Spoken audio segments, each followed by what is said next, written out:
What's an easy way to keep track of my new subscribers? Hi, this is Elliot from Workload. In this video, we'll be building a workflow starting with a new subscriber in Mailchimp. Then we'll be taking that information to create a new spreadsheet row in Google Sheets.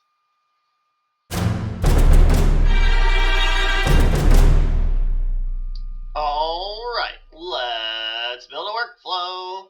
So we're going to start here at the Workload editor. We're going to give our workflow a title.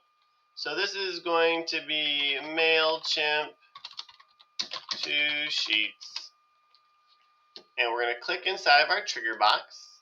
And our triggering app is going to be Mailchimp. The event is going to be new subscriber. And we're going to select the list that we want this trigger to monitor.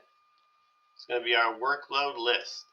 So this workflow will initiate when there's a new subscriber added to this specific list.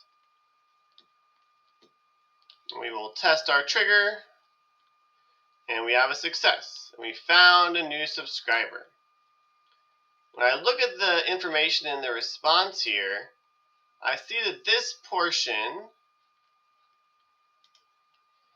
is hidden inside of this array called merge fields.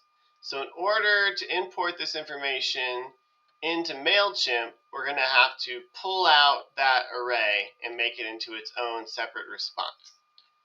So we can click continue here, and then for our action, we can select tools, and then we're going to use the AI formatter by workload to format data. The input data is going to be that merge fields array. Now I'm just going to copy and paste this prompt. Turn this array into an object. Click continue, and then test our action. And now it's pulled out that whole array as its own response. I can plug this information into Google Sheets. So I'm going to click continue. I'm going to add a step by clicking on the plus sign. This is going to be in Sheets. The event is going to be to create a spreadsheet row. The spreadsheet is going to be my subscribers spreadsheet. It only has one worksheet, so sheet 1. And then I'm going to click on the black Add To button, and then start selecting the columns and putting information from the trigger into those columns. So for this spreadsheet, I only chose to add a first name, last name, email, and address for my columns. I could have more columns for phone number or birthday or whatever else I wanted to add on my spreadsheet. And then I would have to find that information within my trigger. For the first name, I'm going to come down here to the data box, and I'm going to pull out that from our formatted data, which is the F name, Mallard. I'm going to add 2 for the last name, also going to come from that formatted data, Fleming. Add 2 email address. So this is coming from the original trigger because it's outside of the array. Email address. And then for address, I'm going to come from that step 2. I'm going to look for address 1, which is the street address. I'm going to hit enter. Then the city, comma, space, state, space, zip code. If I wanted to, you see there's a spot here for birthday. We just don't have a birthday for this subscriber yet. There's also a space for phone number.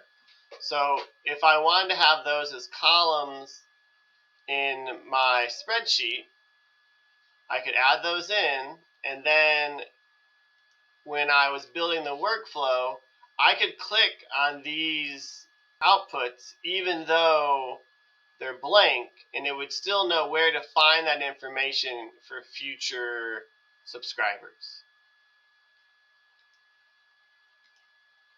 I'm going to go ahead and click continue and test this action. And we have a success. So I can click continue and then peek back over at that spreadsheet, and you can see that information was just imported with the first name, last name, email address, and street address. So we can come back over to the workload editor. Looks like our workflow is working properly. We have a green dot in each one of our nodes. So then we can activate our workflow by clicking on this button. And now every time we create a new subscriber in Mailchimp, it'll automatically format that data and then add it to our spreadsheet in Google Sheets. That's how you can use Workload to build a workflow that integrates adding a new subscriber in Mailchimp with creating a new spreadsheet row in Google Sheets. Please join the Workload community by commenting on this post. You can also like this video and click here to subscribe to our channel. Or click here to get more content from Workload about how to make your business practices flow more smoothly. And I'll see you next time.